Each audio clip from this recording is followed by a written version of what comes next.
হঠাৎ করে একটা এই নতুন প্রত্যয় স্কিমে দেখা যাচ্ছে যে স্বায়ত্তশাসিত প্রতিষ্ঠানের জন্য একটা বিশেষ পেনশন স্কিম চালু করা হয়েছে, যেটা আগের থেকে বেশ সিগনিফিকেন্টলি শিক্ষকদের জন্য এটা বৈষম্যমূলক বলে শিক্ষকরা মনে করছেন।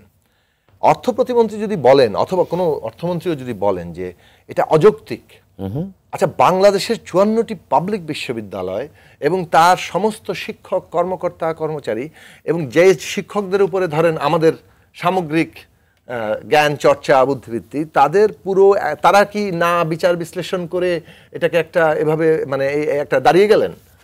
তাহলে পুরো তাদেরকে একটা অযৌক্তিক বলে ঢালাওভাবে যে একটা একটা মন্ত্রী এই পজিশন নেন, এটা পুরো শিক্ষক সমাজের প্রতি একটা ভয়ঙ্কর রকম অপমানজনক অবস্থান।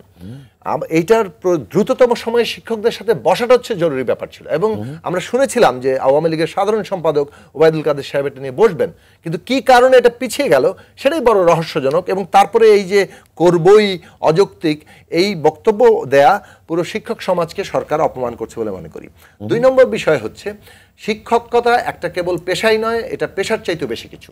মানে আপনি যাদের হাতে পুরো জাতি গঠনের গুরুত্বপূর্ণ একটা দায়িত্ব আছে, সেই জায়গা থেকে সব দেশে থাকলে ভালো, কোনো দেশে আছে কোনো দেশে নাই, বাংলাদেশের কাছে এটা আমরা বহুদিন ধরে এই আলোচনা আছে যে শিক্ষকদের জন্য স্বতন্ত্র পে স্কেল, তাদের স্বতন্ত্র পেনশন স্কিম এটা চালু করতে হবে। কারণ এইটা তাদেরকে যদি আমরা সত্যি সত্যি গবেষণায়, চিন্তায়, জ্ঞান চর্চায় নিয়োজিত করতে চাই এবং সেটা যদি তারা সম্প্রসারিত মানে অর্থাৎ একটা এঙ্গেজমেন্টের মধ্যে দিয়ে শিক্ষার্থীদের সেভাবে প্রস্তুত করার জন্য তারা এঙ্গেজড হতে চান, তাহলে তাদেরকে এই জায়গা থেকে তাদেরকে যতটা সম্ভব ম্যাক্সিমাম একটা রাষ্ট্রের পক্ষে দেওয়া সম্ভব সেই ব্যবস্থা করতে হবে। সেইটা না করে এখন এই যে নানানভাবে শিক্ষকদেরকে একটা আর্থিক বিষয় নিয়ে তার ভবিষ্যৎ পেনশন মানে রিটায়ার অবসরকালীন জীবন নিয়ে তাকে একটা অনিশ্চয়তার মধ্যে ঠেলে দিয়ে আজকে সরকারই এই সমস্যাটা সৃষ্টি করেছে। আমরা পরিষ্কারভাবে মনে করি যে এই ধরনের জিনিস মানে কেবল বাতিল করাই দরকার এই নতুন স্কিম তা নয়, শিক্ষকদের যে দীর্ঘদিনের দাবি, যেটা এমনকি সরকারেরও কি বলে যে ম্যানিফেস্টোর মধ্যে লেখা হয়েছে, সেগুলো দ্রুত বাস্তবায়ন করা দরকার, যে শিক্ষকদের জন্য স্বতন্ত্র পে স্কেল থাকবে, তাদের মর্যাদাকে বাংলাদেশে ওই শিক্ষকতার যে মর্যাদা সেই জায়গাতে আনতে হবে। এখন শিক্ষকরা মানে তাদের সচিবের মর্যাদা মানে এই পুরো ব্যাপারটাই এমনভাবে দাঁড়াচ্ছে যে আপনি সত্যি সত্যি একটা অমর্যাদা তাদেরকে একটা দর কষাকষিতে ঠেলছেন যে আমার সচিবের মর্যাদার জায়গাটা হবে না।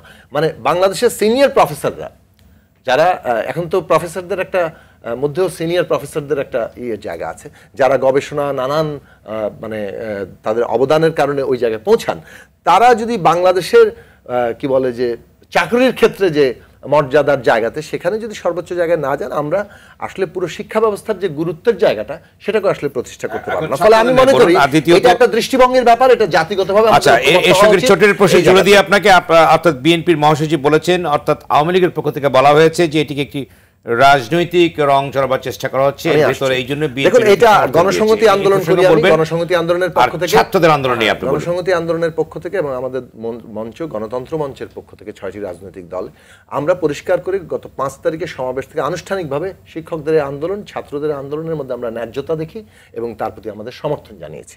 বিএনপির অবস্থান থেকে জানিয়েছে।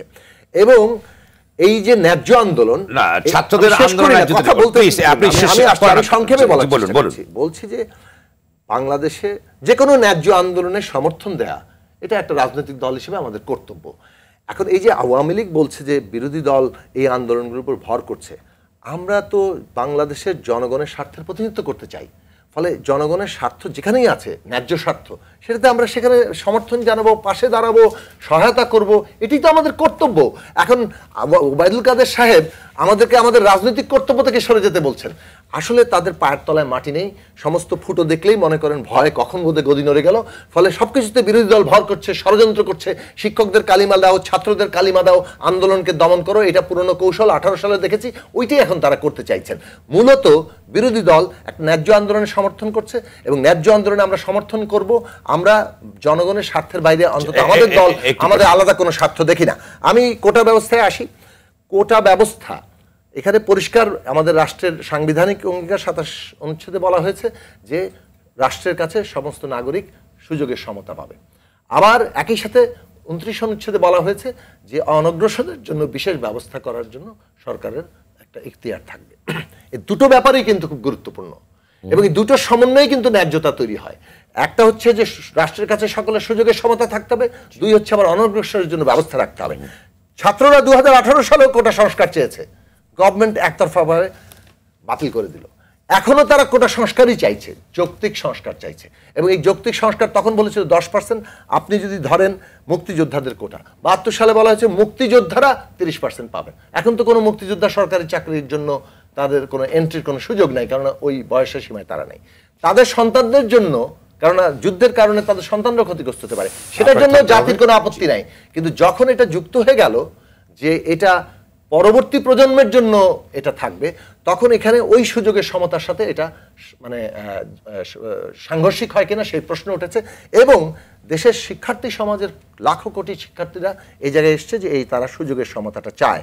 কাজেই ওই প্রশ্নে ধরুন মুক্তিযোদ্ধার সন্তানের প্রশ্নে, আপনি নারীর প্রশ্নে, মানে আমাদের অন্য জাতির বাঙালির বাইরে অন্যান্য জাতিসত্তার জনগোষ্ঠীর জন্য, কিংবা আমাদের শারীরিকভাবে ভিন্ন যোগ্যতার মানুষ যাদেরকে প্রতিবন্ধী বলা হয় তাদের জন্য, আপনি এই কারোর জন্যই কিন্তু কোটা সংস্কারের যৌক্তিক জায়গাটা তৈরি করাটাই একটা ন্যাশনাল কমিশন করে, এটাই কিন্তু ছাত্রদের দাবি। আমি গতকালকে পড়লাম যে তারা একটা ন্যাশনাল কমিশন করে তারা এটাকে যৌক্তিক পর্যায়ে আনার জন্য বলছেন।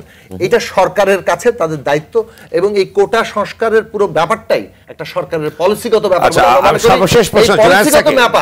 পলিসিগত ব্যাপারগুলো যাওয়াটা ঠিক কিনা এই প্রশ্ন কিন্তু আজকে তোলা দরকার। আপনি জেনারেলাইজ করেছেন, একটু স্পেসিফিক বলুন যে এখানে মুক্তিযুদ্ধের কোটা নিয়ে অনেকেই বলবার চেষ্টা করেছেন যে এটা একটা সংস্কার হওয়া দরকার, কিন্তু 10% নারী এবং অনগ্রসর 10 এই প্রসঙ্গে আপনাদের কি স্ট্যান্ড আছে রাজনীতি? আমরা মনে করি যে এইটা তো একটা ন্যাশনাল কমিশন যখন হবে, সমাজের সর্বস্তরের সাথে আলোচনা হবে, এবং যাদেরকে অনগ্রসর মনে করা হয়, যেখানে যেখানে অনগ্রসরতা আছে সত্যিকার অর্থে, সেইখানে সেই ব্যবস্থাটার জন্য যাবে। কিন্তু সেইটাকে যখন একটা 10%, আপনি ওই যে উনি সাইদ ভাই বললেন 12% পর্যন্ত যেতে পারে, ওরা বললো 5% যেতে পারে, এই 10%-এর দাবি কিন্তু 18 সালেই ছিল।